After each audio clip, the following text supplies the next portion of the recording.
Okay, to continue on with the file, we're now going to look at an attachment.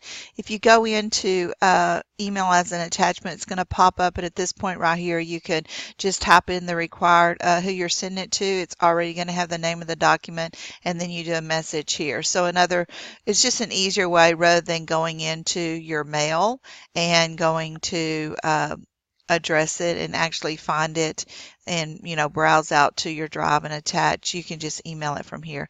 You have the option of sending as PDF and all the different options that we saw earlier about saving it. So or downloading it, I'm sorry. Anyway, you just still have this as you can send it to yourself, and just a really easy way to email within the app itself.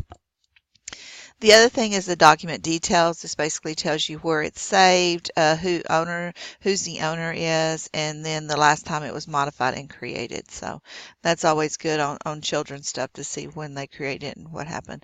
Language, of course, you can change it to just about any language that you think of. And then page setup. If we go into page setup here, this is where you can change these. You can also make these default.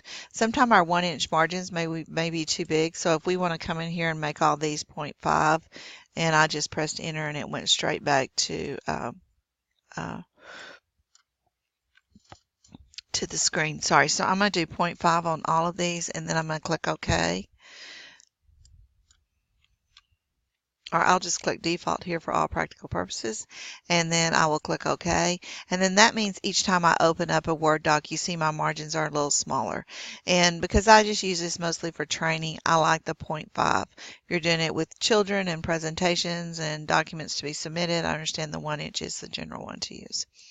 And if we're going to print something, here we go. You go to File, Print. You probably have, if you're on Google Chromes, if you're on Chromebooks, you have wireless printers. But if you're just using it on your laptop, you're here. You can change all those. It's pretty much the same as normal printing.